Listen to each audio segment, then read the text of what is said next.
Radio Publique Africaine.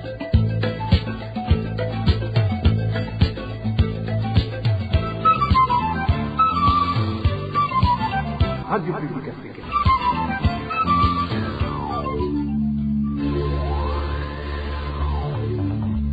Ni umwanya w'amakuru mu Kirundi. Mukaba muyashikirizwa na Josiane Muzaneza. Turi kuwa kane Nyandagara umwaka wa 2022 kandi mfite namwe bakunzi ba RPA muri ano makuru agizwe n'ingingo nkuru zikurikira.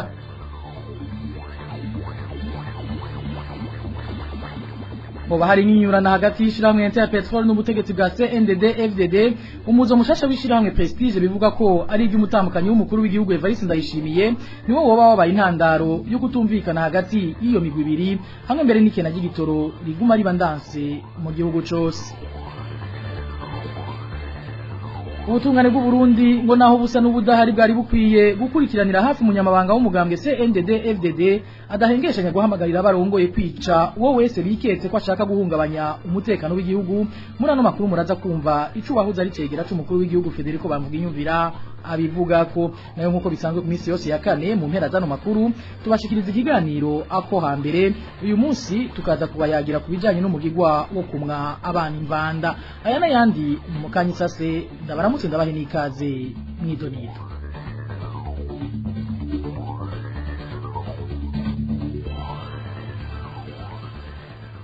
Ndasubiye kubaramutsa nkuko nari meje kubibabwira icuka si ciza hagati y'ubutegetsi bwa CNDD FDD n'ishirahamwe ya Petrol ridandaza igitoro mu Burundi.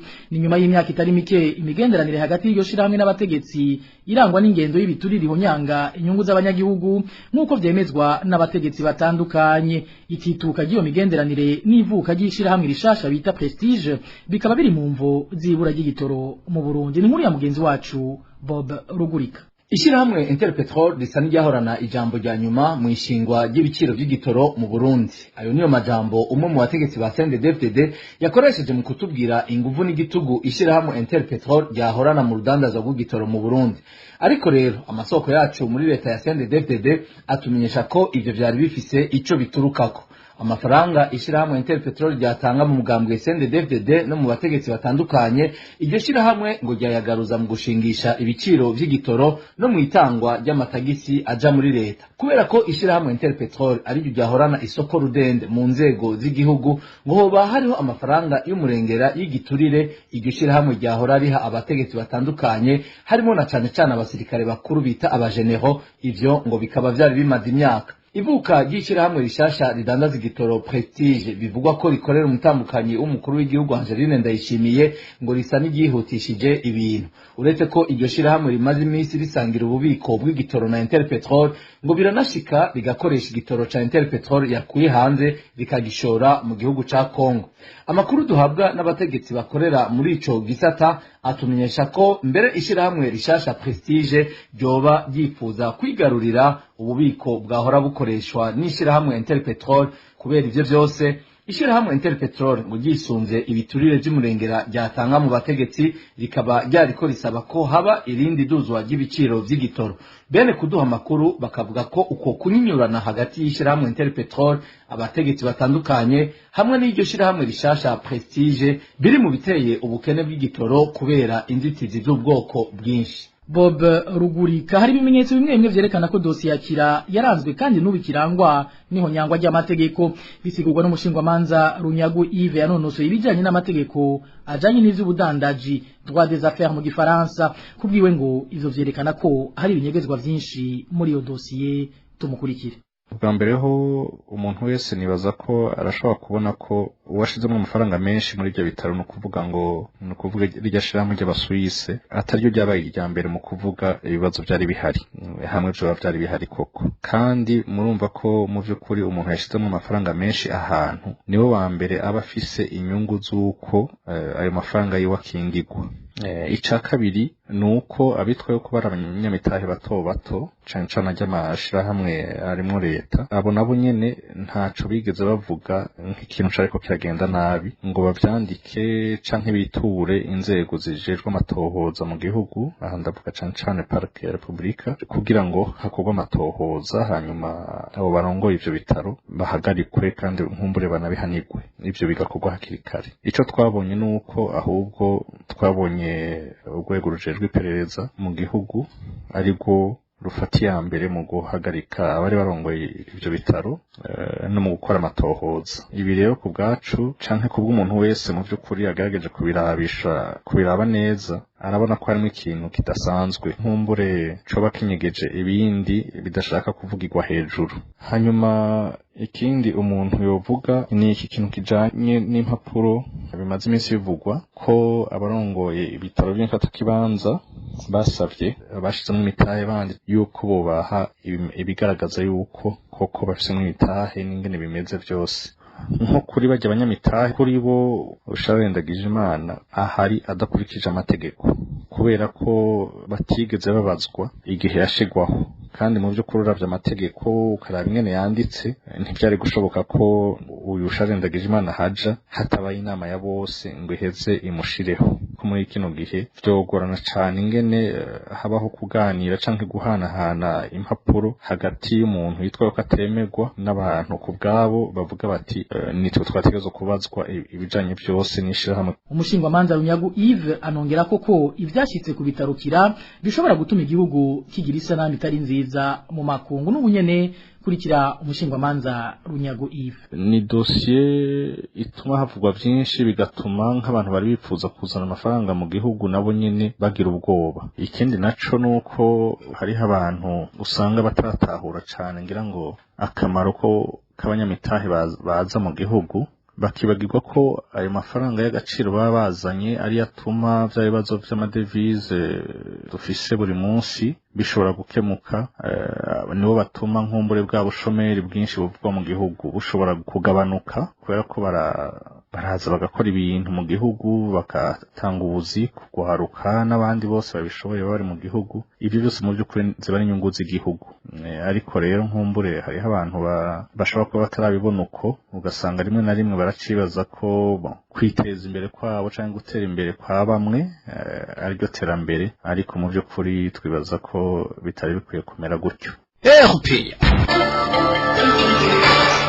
mu makuru ajanye na politike naho ubutungane bw'u Burundi ngo naho busa n'ubudahari bwari bukwiye gukurikiranira hafi umunyamabanga w'umugambwe CNDD FDD adahengeshanya guhamagarira abarongoye kwica uwo wese biketse ko ashaka guhungabanya umutekano w'igihugu bishikirizwa n'umunyepolitike Federico Bamvuginyumvira uyo yahoze ari cegera c'umukuru w'igihugu anibutsa Reverien Ndikuriyo ko igihano cyo gupfa mu Burundi cahavuye kandi ko kwigisha ubwicanyi atatu vyungura igihugu atari ukugikwegera amahano abo bantu batobera umutekano mu bakuremwo mu kubica urumva bwa mbere hoho imvugo nk'iyo ni imvugo ngira ngo umuntu adashobora kumva muri iki kinjana ca 21 ko iyo bishobora kuvugwa n'umuntu yitwa karongo y'abandi kubera ko haranditse ingene umuntu yagize ikosa ahanwa igihe bafatwa bariko baragwana ntibaca babiri barabafata bakabapfunga bakabacira imanza kuko harya ubusho bwa Bujumbura n'ahandi harimwo abantu bafatanye ibigwanisho iyo muntu rero iyumvira uko ari hejuru y'abandi niho biterera amakenga ica kabiri nuko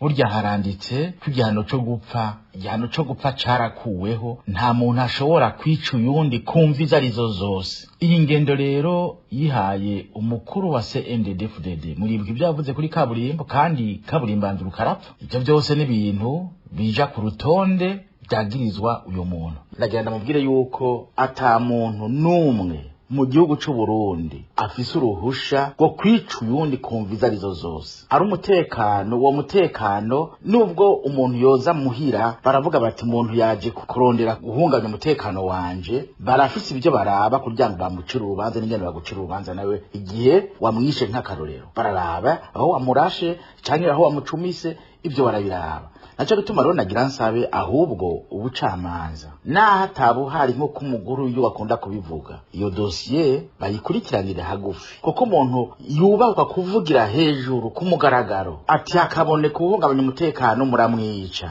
jewe ndibaza yuko uko ari ukurenga akarimbi. Ica gatatu twagira tumubwire yuko wigisha ubwicanyi ukaba udashaka demokrasi nta terambere rishoboka mu gihugu, ibiro byose bisigura ibitubona mu gihugu.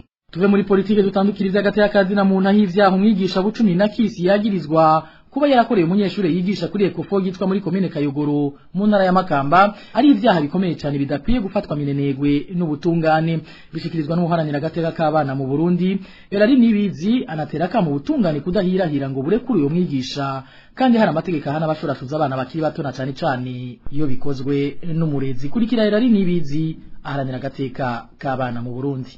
Umwigisha bucumi na kisi yubahutse agashurashuza umwana w'umwigeme w'imyaka 16 hama akaca akora icyaha cya kabiri cyo kumutwara mu rugo, noneho icyaha cya gatatu akaca ashaka kumwica. Rero nagira nsabe ubutungane burazi icyo gushurashuza umwana atarakwiza imyaka igenywe y'ukubaka. Birumvikana kandi yuko ari kosa rikomeye cyane cyane iyo bigiye kumwigisha umurezi wiwe amufise kububasha. Nagira rero mpanure ubwo butungane. Hirya y'ejo umukuru w'igihugu yaravuze yuko azi abantu bafukamye mu nda igihugu, muri abo bafukamye mu nda ni ubutungane n'abacamanza. Rero nimba umushingamanza wa Republika muri iyo ntara ya Makamba yarumvise neza icyo umukuru w'igihugu yavuze ati abashingwamanza abacamanza bariko bakora ukutariko tugira turabe ingene tubakumira tubakure kw'iryo banga tubakumutamana. Turasavye rero ubutungane bwo muri Makamba burabe ntibuhirahire ngo burekure uwo muntu yitwa kwari umurezi mugabo akaba inkozi y'ikibi akonona umwana gutyo. Aho rero nagira ntabaje mu gutabariza uwo mwana kuko niyakugwa mu ibohero azubahejeje kuronka uburenganzira bwo kuja gukora icyo ashaka cyose ku muntu wese yashoboye kumurega. Aho rero ubutungane bukurikije amategeko. Hariho amategeko mpanavyaha, hariho amategeko ajanye n'ibihano bihabwa umwigisha yakoze ikintu nk'icyo, hariho amategeko akora ku bantu bakoreye amabi abana badashikana iyo myaka.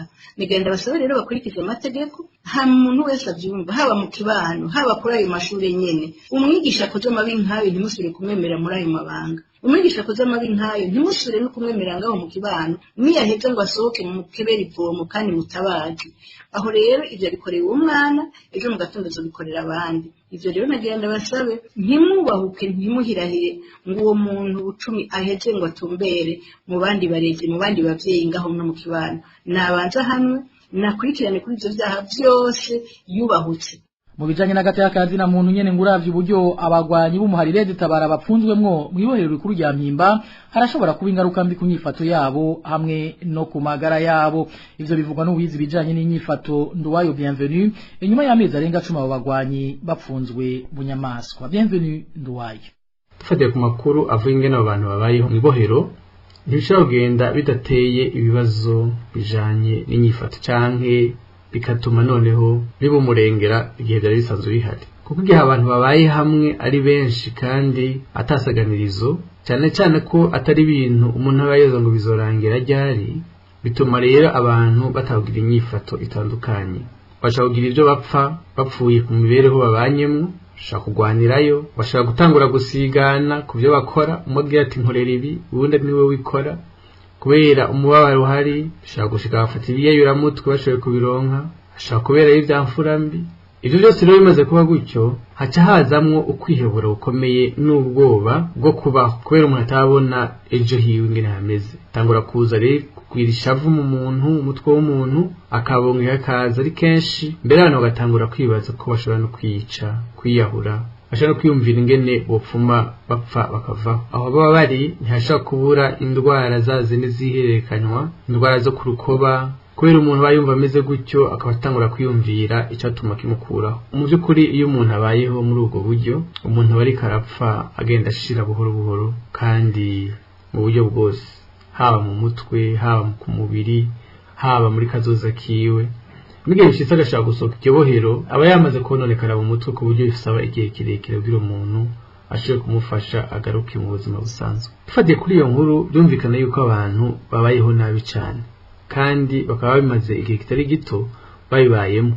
Umuntu rero atangura kwibaza iherezo ry'ivyo bintu, akabona yuko gupfa bishobora kuba bimusumbira kubaho. Umuntu agatangura kwibaza ingene ashobora gufuma yopfa. Abandi bariko barahohoterwa ni impunzi z'abarundi ziri mu gihugu ca Tanzania zishobora gutahukanwa ku nguvu umwanya wari wo wose. Ivyo bigaragarira mu mugambi bise Go and See uherutse gushirwaho vyumvikanywe ko na leta ya Tanzania iyo Burundi hamwe n'ishirahamwe rijejwe impunzi HCR. Mu gihe uyo mugambi umaze gutwara mu Burundi zimwe mu mpunzi kugira berekane ko impunzi zisigaye zotahuka kubera ko amahoro mu Burundi yagarutse, umushingamanza Vital Nshimirimana aharanira hagati y'akazi na muntu n'akimpunzi abona ko iyo atari yo nzira irashe, agahamagarira nyabuna leta y'u Burundi guhagarika ubwicanyi n'ayandi maba atandukanye adasiba gukorwa mu Burundi kuko arico conyene kizogondoza izo mpunzi. Uwo mugambi ni umugambi ugayitse kandi si rya mbere ugeragejwe, kuko mu mwaka wa 2017 umushikiranganji Barandagiye yafadikanije n'umushikiranganji w'intore hagati mu gihugu c'Ubuganda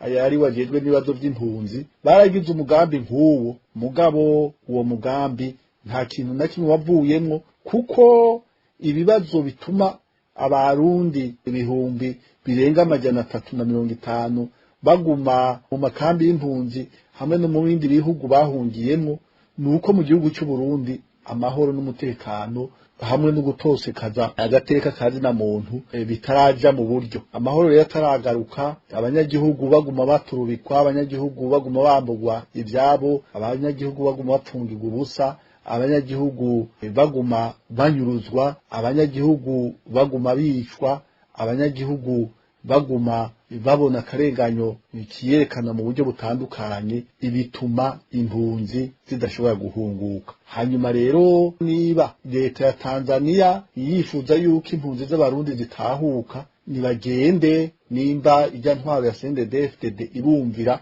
bayikuruguture, ihagarike kwica abanyagihugu, ihagarike gupfungira abantu busa, ihagarike bya bikorwa by'imbonerakure zikora ibikorwa by'iterabwoba, ihagarike kunyuruza abanyagihugu, ihagarike ibyo byose bituma abanyagihugu bagira ubwoba, kuko amakuru dufise nuko n'uno munsi hariho bamwe banahungutse bagasubira guhunga. Hanyuma ivyo rero bidasubiye mu buryo, ntibitege yuko kujana abantu 5, 8, 10 ngo bagiye kuraba yuko hari ikintu bizoheza ngo bihindure. Kujanye n'izo mpunzi zagiye mu Burundi kuraba uko vyifashe naho Vital Nshimirimana azisaba kwigengesera kuko ivyo biteye kubiri n'amategeko mpuzamakungu agenga impunzi. N'ubunyene umushingwamanza Vital Nshimirimana, amategeko mpuzamakungu yerekeye impunzi amaze imyaka 70. Nukuvuga rero yuko kuva iyo myaka ayo mategeko yaratsimbataye, hariho ibintu bidahinduka ngo nuko vyakozwe na naka canke vyakozwe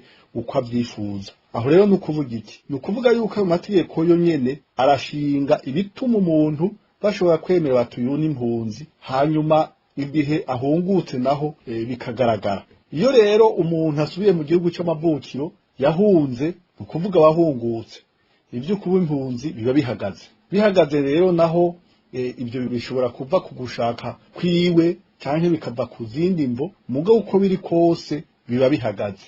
Uno munsi yaheze imyaka ndwi, hariho n'abagiye n'abahunze imbere yaho, ata muntu ashobora kubabwira ngo abantu 5 canke 10 ngo nibo bagiye kumurabira ngo hanyuma bagaruke kumubwira ngo ingene bimeze, kuko bazoba bagiye ntibazoba bakiri impunzi, bazoba batandukanye n'impunzi zisigaye mu gihugu ca Tanzania, baba babaye intumwa za leta y'u Burundi canke ya Tanzania, niyo iba yabatumye niheze ikabashimira niheze ikabahemba abo bantu baba bahungutse.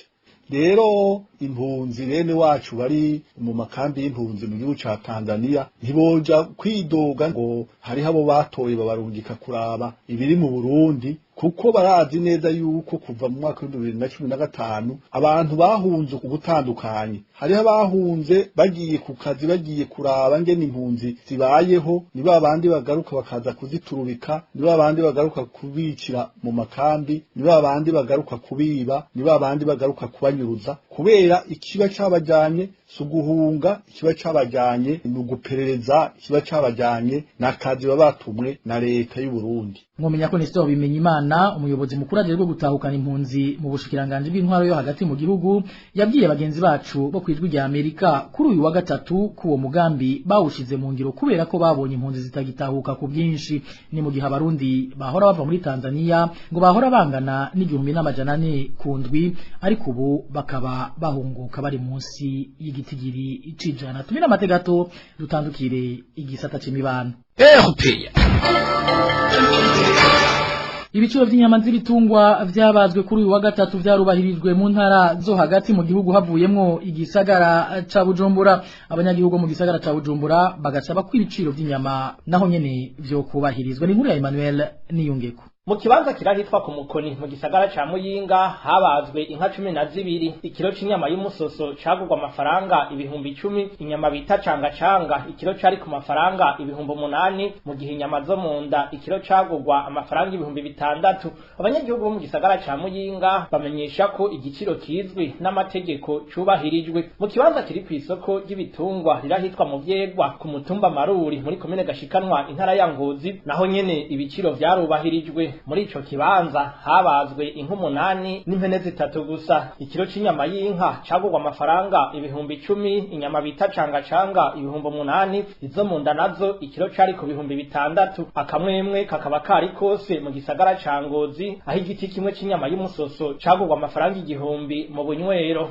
No mu ntara ya Rumonge niko kuko ikiro cagurwa amafaranga 10,000. Aho igiciro c'inyama kitubahirijwe ni mu gisagara ca Bujumbura. Uyu munyagihugu wo muri zone Bwiza avuga ko kw'isoko bita kwa Siyoni inyama zari zizimvye kandi zamaze umwanya urumera, aho ni mu gihe zarondegwa na benshi kandi ari nke. Muri zone Bwiza abakunda inyama bita mucopo zari ku giciro kiri hejuru. Ego akanyama ejo karabone sanga inyama ikiro kiri ku 200 kwa Siyoni, mu bisanzwe ikiro cyahora kiri ku 12 bya zimisoso zamaze iminota 30 ho mu makatse nka Bwiza. Ejo abantu bararyohewe gusya kandi kuronka imicopo za aha kujya kabiri uwo bita special ayo gogwa 13,000 wahora iri kuri 10,000. Hama ijya micopo yindi iri simple yahora iri ku 8,000 ubu naho igeze ku 10,000. Ku macuniro yo mu Kamenge kuri uyu wa gatatu habazwe inka 12 gusa, aho ikiro c'inyama y'inka cagurwa amafaranga 20,000, naho nyene zamaze umwanya muto. Aho mu Kamenge batumenyesheje ko ikiro kimwe cahora kigurwa amafaranga 12,000. Abanyagihugu bo mu gisagara ca Bujumbura basaba ko ibiciro by'inyama byosubira nk'uko vyahora, narirya ngo basanzwe bugarijwe n'ubukene budasanzwe. Igikorwa cyo gusubira kubaga ibitungwa casubiriye kuri uyu wa gatatu kuva aho hibonekeje indwara y'inyonko yo mu kiyaya ca Rift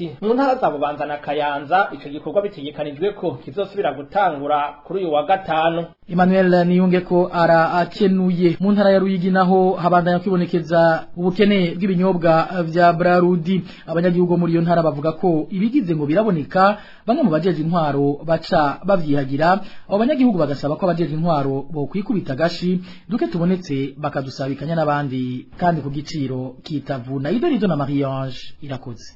Ibiciro vy'ibinyobwa vya Brarudi mu ntara ya Ruyigi biguma vyiyongera. Munyagihugu yaganiriye na RPA atubwira ingene ibiciro vyifashe muri kino gihe ugereranije n'ibiciro vyashinzwe na leta. Nka Primus yahora igurwa ku giciro ca leta 1,500. Ubu aho yirose kuri make ni 2,000, ni 2,500. Amusteri ku giciro ca leta ku 1,800. Ubu unye usanga iriko igurwa 2,000 bitatu. Inzoga bita Baju yari ku 1,000 ubu ni 800, 500. Amateri ntoyi nayo ku giciro ca leta cari 200, nayo nyene ubu ikugwa 1,500. Ku bukene bw'ivyo binyobwa busanzwe buhari hiyongera ko abajejwe intwaro bamwe bamwe bikika mukiza bakikwegera ko n'ibinyobwa bike bibonetse abanyagihugu bakadoma urutoke ku urongoye zone ya Rusengo. uretse kutaboneka ku madeko nk'uko bisanzwe aho usanga abazidandaza mu bare barinda kuja kuzitondera bamara iminsi batonze bariyandikishije nizo zibonetse na zonene baca babitwara bagaca baza kuza kuzigurisha mu Tanzania kuvuga nka shefe zone wo mu Rusengo yitwa Irakoze Patrice aho yama atonda kuri deko bakamuhereza abigishije ku mugore wiwe akaza gutora ikarato 20 ziye hana watakabara afise. Abo banyagihugu bavuga ko nk'abafise imanza ubu bibagora kuronka ico bihereza basaba abajejwe intwaro mu ntara ya Ruyigi kwikubita gashi mu gihe hagize ibiboneka bakabisabikanya n'abandi banyagihugu. Uruganda rwa RPA ntiturashobora kuronka Patrice Irakoze arongoye zone ya Rusengo ngo atanga umuco kuri ivyo abanyagihugu arongoye bamwagiriza. Arakoze na Marie-Ange Irakoze nkuko twababwiye mu ntango zano makuru uyu ni wa mwanya ugukurikira ikiganiro ako hambere ico kuri uwa kane myandagaro umwaka wa 2022 kaba kirabira hamwe umugigwa ujanye no kumumwana imvanda mu Barundi baho hambere agaciro n'ikibanzo uwo mugigwa wari ufise mu Barundi nivyo ikiganiro ako hambere c'uyu munsi kiza kugarukako mukaba mwagiteguriwe na mugenzi wacu Ines Gakitsa.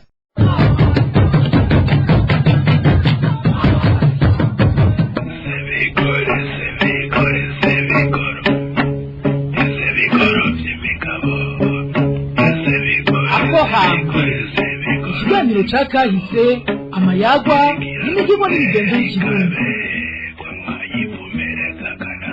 Ako hambere mugishikirizwa n'abamenyesha makuru ba RPA y'imisi yose ya kane. Ndabaramukije amahoro inshuti namwe bakunzi b'ikiganiro ako hambere mu mico n'imigenzo y'abarundi baho hambere harimo umugigwa ukumwa umwana imvanda umugigwa wama kenshi ujana no gusohora umwana n'umuvyeyi yaba yamwibarutse uwo mugigwa wo kumwa umwana imvanda rero wari ufise insiguro nini mu mico n'imigenzo y'abarundi baho hambere uretse ko wahuza imiryango ico kibondo caba kivukiyemwo byari n'iteka ridasanzwe ku muvyeyi yaba yamwibarutse. Abatumire bacu buno munsi mu kiganira ko hambere ni Luc Eric Nduwimana n'umukama Karega Kobwa nibo rero bagiye kutuyagira byinshi kubijanye n'umugigwa ukumwa umwana imvanda isiguro yawo ababikora nuko byakogwa ni bimwe tuza kugarukako. Ines Gakiza nije muri kumwe kuri micro ndabahaye ikaze.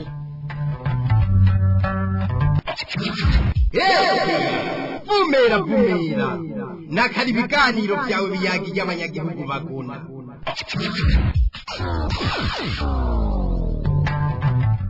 Mu Barundi baho hambere umuvyeyi yibarutse ntiyashoka ko udukorwa two mu rugo atarakomera neza byasaba ko abanza kumara iminsi ari mu kiriri mu kurindira ko akomera. Umutumire wacu Luc Eric Nduwimana avuga ko umunsi wo kumwa umwana imvanda wari umwe mu migigwa yo gusohora umuvyeyi.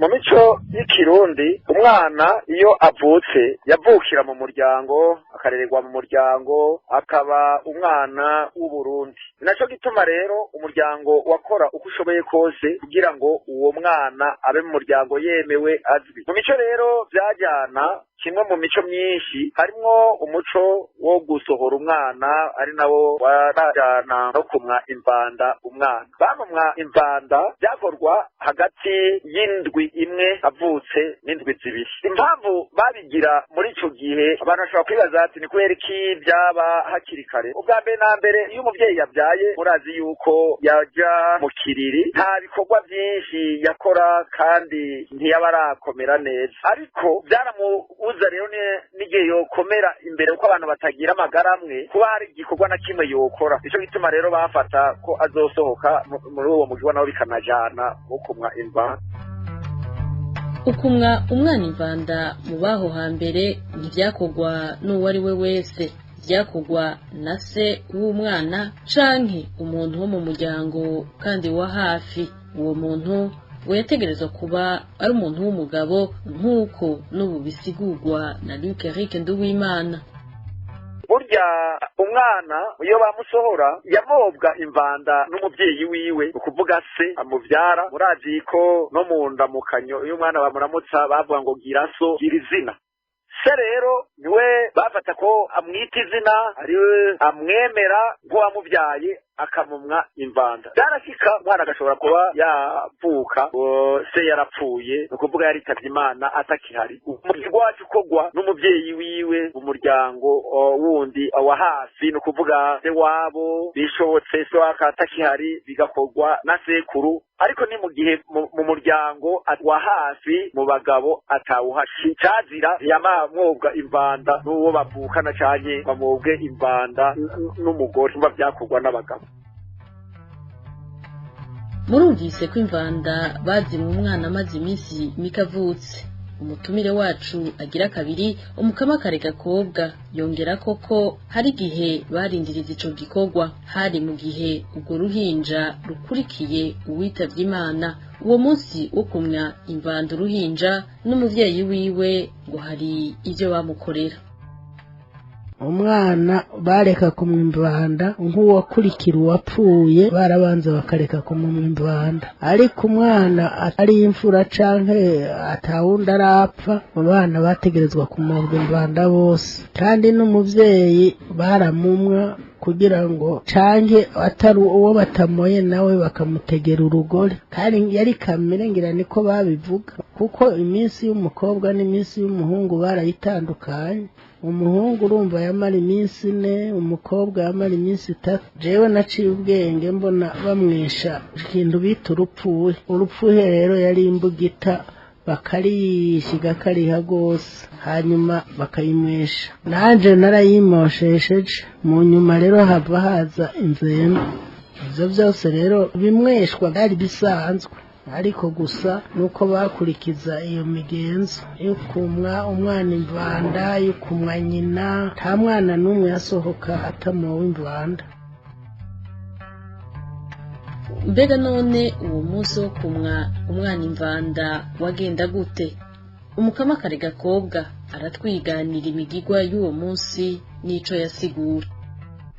Baraza abandi bana bato baje kubavuga ngo nugucugweyo bakazana amashugwe bagatera umuvyeyi n'umwana bagiye gutera imbuto bariko baramusohora kugira aje hanze se w'umwana yaje imbere agafata umuhoro agaca isobanywa akaza agasobanya nyina w'umwana nawe bakamutoragurira udukwi akatuzana mu minwe abana bamuherekeje n'abandi bavyeyi nyene bamuherekeje nivyo biturweyo rero bagaca bagenda bagatera nk'igitoke bagashiraho amazi bagashiraho imbuto zose iruhande ya ca gitoke vyari vyesigura ko basohoye umuvyeyi ni ukuvuga ko baba ni nk'umuhezagiro baba batanze bati umwana aze yererwe agira imbuto zose atunganirwe hamwe n'abavyeyi biwe.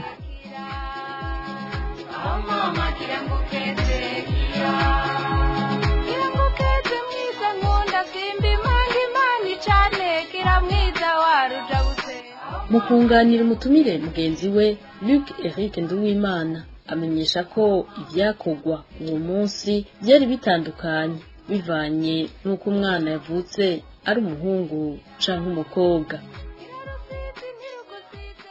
Wari urubanza rukomeye kuko se yaja imbere agafata isuka n'umuhoro ariko byaravana n'umwana yavutse hanyuma umuvyeyi nawe agafata urutaro yafata urutaro mu gihe haba havutse umwana w'umukobwa agashyiraho imbuto agaheka n'isuka ku rutugu bakagenda bagateragira mu murima nk'uko boba bamwifurije ko azogira imirima akagira amasaka akagira ubutunzi. Umuhungu wewe se iyo yagenda imbere agafata icumu agafata n'umuheto biratandukanye rero n'igihe haba havutse umukobwa kuko bamutegurira nk'umuhizi nk'umurwanyi n'intwari ariko umukobwa bamutegura nka inarugo nico gituma ibimenyetso bakoresha byaba bitangundukanye kuri abo bantu rero baraheza bagahekereza n'uwo mwana ntibyagarukira mu kumwa imvanda gusa bakavuga bakaririmba bamushira ku rutaro baririmba ko bamweretse Uburundi. Hanyuma hari uturirimbo baririmba bakera baratozi bavuga ngo mpera nkwereke umwana, aho mwagira ngo ndagwaye ngo sinari ngwaye ngo ahubwo nari ngwaye ikibondo ngo mpera nkwereke umwana bakahibongoza. Ivyo vyaraba rero wari umunsi mukuru mu muryango kuko bavuga ko uwo muryango wungutse. Erega iyo umuvyeyi atavyaye kaba ari kibazo, iyo umuvyeyi atavyaye byaranakomeraho mu gihe atari n'umwana w'umuhungu bafata ko utavyaye asenya umuryango, yavyaye abakobwa gusa naho nyene bavuga ngo asenya umuryango, baraje guhonya umuryango. Rero iyo havutse umwana waba ari umunezero mu muryango kuko bari bazi ko umuryango wagutse.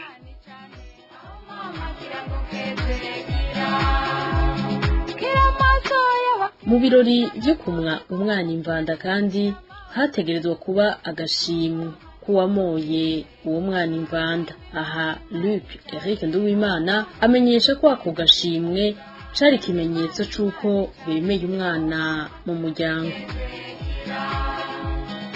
Ukuvuga ngo wumve ko umwana muri birya byakorwa byose babikora batumbereye ko umwana bamwemeye ko avukiye mu muryango, ko bamwemereye ko ari uwabo. Kumuha agashimwe rero wamumoye ni ukuvuga ko nabo atabakojeje isoni, yemeye ko uwo muvyeyi nyina w'umwana atarenze ibigo atagiye hanze. Wumva ko hari nko gushimira uwo muntu ko umwana nawe bemeye ko uwo mwana aje mu gihe bitari kugoba gutyo hari kuba ikibazo. Ni nkuno munsi umwana avutse hanyuma umuvyeyi akavuga ati ndafise amateka ko umwana atari uwanje, reka tuze gukoresha ADN. Kiyage rero ubwo buhinga bwa none bwa ADN nta bwari buhari. Kumushimira rero hari nguko nawe agaragaje yuko umwana ari uwabo kandi yakiriye umwana mu muryango.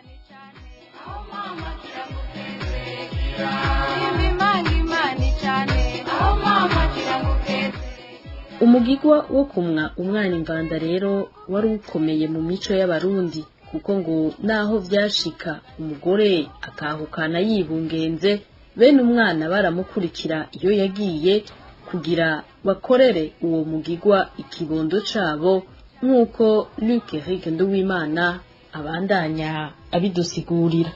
Abarundi ba kera umuryango cyari ikintu gikomeye cyane. Mu gihe bagendereje bakamenya neza ko umwana ari uwabo, nibuke ko no kugwana banagwana baraterana bakagwana, bakavuga ati naho yagiye twaramukoye uwo mwana mutegerezwa kumudusubiza n'uwacu. Umwana bategerezwa gukurikirana iyo yagiye, bazi neza ko umwana ari uwabo. Rero baramenya bati yagiye mu gihe kiniki, umwana rero yatwaye inda yacu, naho yagiye byanse ku rugo arubamwo akawukana, ariko yagiye atwaye inda y'umwana wacu. Baragenda akamukurikirana akaja kumusaba kuko baba baramukoye. Mu gihe batamukoye naho byarashika ugahura umukobwa yagiye adakowe, uwo mwana baramukoye. Nyuma iyo migenzo ikazokurikizwa kuko ntiyaba yagiye kubaka ahantu batagera, aragenda bakawukora umugenzo ugakorwa, ariko ugakorwa nawe umuryango iwabo.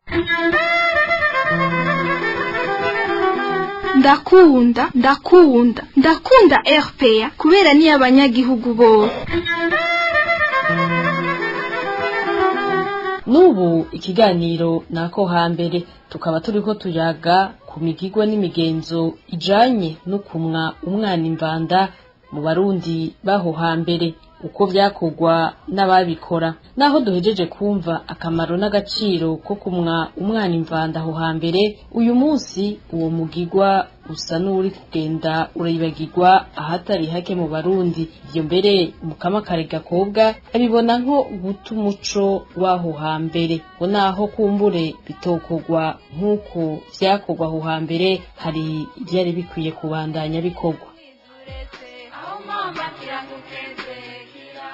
mu mico y'abarundi ntavyo mbona, ariko abo twokwita abanyagihugu n'ubu baracabigira, ariko ababa mu bisagara nibo mbona atazobabamwo. Je novuga ko ari uguta umuco kuko atari igicumuro, atari imihamuro, atawuvuga ati ni ugusenga ibigereranyo, ibintu umuntu mugabo atorinda kugira byose nivyo vyo kuja gutera imbuto, kuzana imicanwa, kuzimya amazi, kugira gute. ivyo vyitwa imihamuro iboneka mugabo ku bantu bemera imana uko kumwe umwana imvanda no kumutera amashurwe n'ubu urabona ko anniversaire bazigira bibutsa aho umwana yavuki n'ibindi rero ni nk'icibutso nyene nk'uko nyene kwerekana ko umwana yavutse mu muryango ko abavyeyi banezerewe n'umuryango unezerewe urabona hari abavyarira mu mahanga nta n'umuryango baba begereye nta nk'umwana ntaba ari kumwe na ba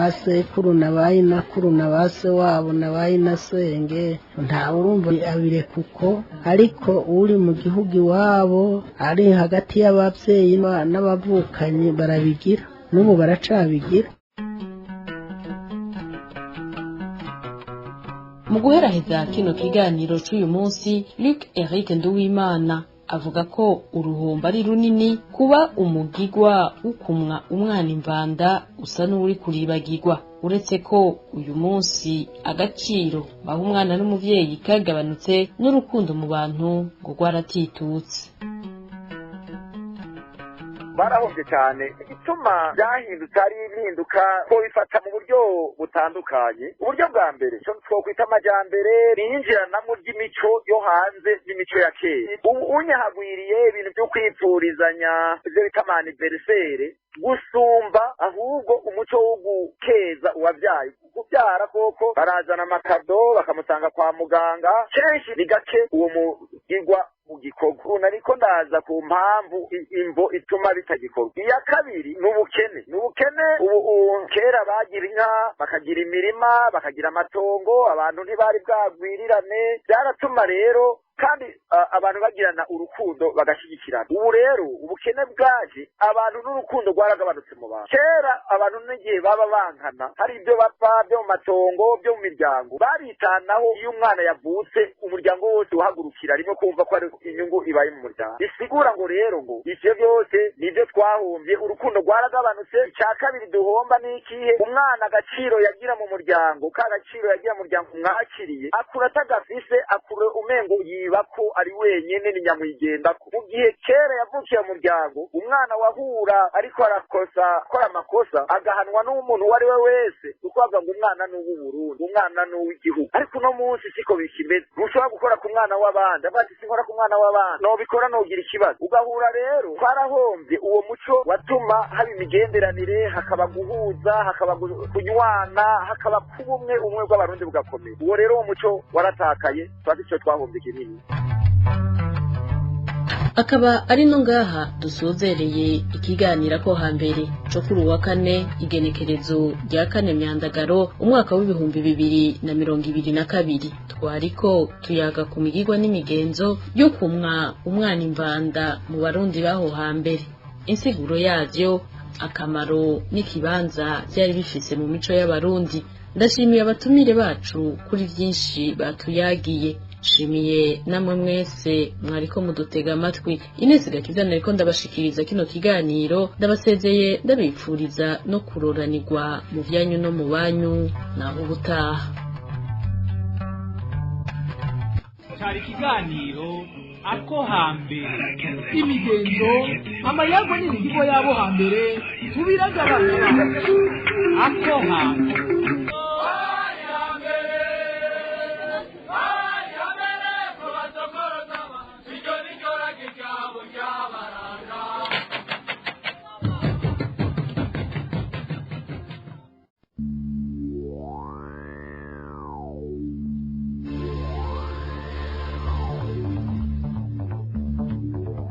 Arakoze Ines Gakiza n'abatumire biwe ku kiganiro bahejeje kudushikiriza.